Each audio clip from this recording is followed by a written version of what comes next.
You know that feeling, right? New year, new project, new diet. You're all fired up to make a change, and then a week later, the motivation just fizzles out. It's so frustrating, and it's really easy to start blaming ourselves. But what if I told you the problem isn't your willpower? Not at all. It's your strategy.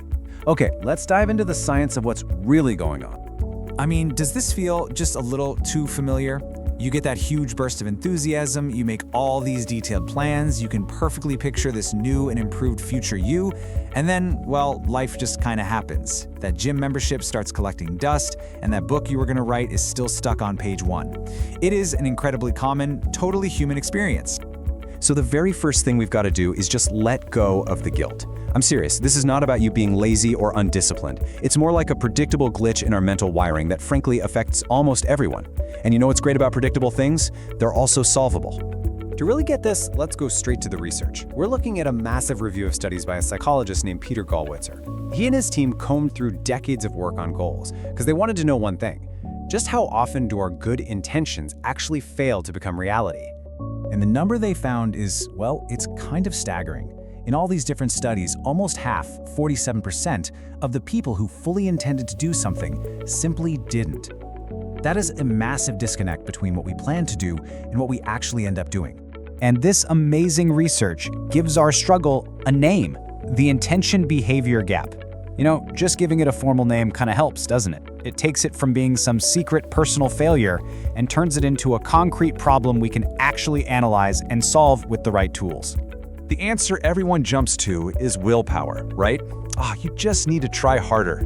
But the science tells a completely different story. See, willpower is a finite resource. Relying on it alone is like trying to power a whole city with a single AA battery. It's just not going to work for long. The real issue is a kind of battle happening inside our own mind. Think of it like this. You basically have two brains. There's the planner, that's your conscious mind. It's smart, it's rational, it sets these incredible goals. But then you have the doer. That's your habitual brain. It just runs on autopilot, responding to triggers and routines it has learned over years and years. So, guess which one is really in charge most of the time? Yeah, as the leading habits researcher Wendy Wood points out, this autopilot system is unbelievably powerful. It's this silent force directing a huge portion of our lives without us even noticing. So here's the key takeaway. To actually achieve our goals, we can't just talk to the planner. We have to learn how to speak the language of the doer. Now here's another way to frame this, and it's inspired by research into artificial intelligence. Your brain isn't broken or flawed. In fact, it's an incredibly efficient computer. It evolved to save energy by automating everything it possibly can. And habits? Well, they're just its favorite energy-saving software. And here's what's cool. Researchers are finding that to make AI more effective, they don't just give it more raw power. They have to teach it smarter strategies for managing its resources. And our brains are exactly the same. Success isn't about having more willpower, more processing power. It's about having a better operating system. Which, of course, leads to the big question. If just trying harder isn't the answer, what is? Well, the science points to two incredibly effective and surprisingly simple tools that work with our brain's natural tendencies instead of fighting against them. Let's get into the first one. Okay, this first tool is just wonderfully simple, but the impact is huge. It's called an if-then plan. The fancy term is an implementation intention, but really, it's just a way of pre-programming your autopilot brain to do the right thing when the time comes. So here's the core idea. Instead of a vague goal like, I want to exercise more, an if-then plan gets super specific. It creates a powerful mental link. It's like a line of code for your brain that connects a specific trigger to a specific action. And making one is so easy. First, what's your goal? Then you figure out the if part, a specific time, a specific place, or an event that's going to be your trigger. This is the cue for your autopilot brain. And finally, the then part, the exact action you're going to take. If this thing happens, then I will do that thing. Simple. And this example from the study just perfectly shows how specific these plans can be. This isn't about health or money. It's about getting over that hesitation to complain. The plan completely removes the need for in-the-moment courage or trying to make a decision. The decision is already made. Now, the second tool is just as powerful, but this one shifts our focus from our internal thoughts to the external world around us. Because if you really want to change your behavior, one of the easiest ways is to just change the environment that shapes it.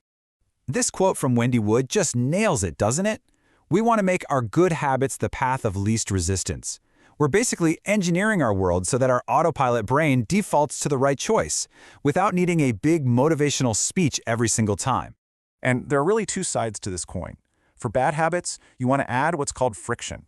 You just make them more inconvenient to do.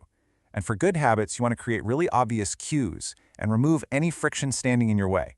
It's all about making the good choices easy and the bad choices hard. So here are a few really practical examples. If you zip your phone away in your bag, that little bit of effort adds friction that makes you pause before you start mindlessly scrolling. Leaving your laptop out on the breakfast table creates a huge visual cue to write. And choosing a gym that's just 5 minutes closer, that can literally be the difference between going and not going. They're small changes with really big results. Okay, so let's bring all this home. After looking at all this science, the biggest takeaway here is a real shift in perspective. And it's a message of relief and honestly empowerment that I really want you to hear. All of those times that you felt like you failed, all that frustration and that self-blame, it was not because you were fundamentally lacking something. You weren't weak. You weren't lazy. You were simply using the wrong tools for the job. Your strategy was probably based on this myth of willpower. You were trying to fight your brain's incredibly powerful autopilot system with just brute force. And that is a battle we almost always lose. It was a strategic error, not a personal one. But that's the hopeful part, isn't it? A strategy can be changed.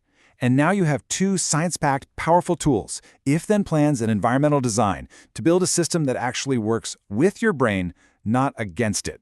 You can become the architect of your own habits. So I'm going to leave you with this. Don't just let this be interesting information. Put it into action, like right now. Think of just one small goal, one tiny change you want to make. What's the very first if-then plan you're going to create to make it happen?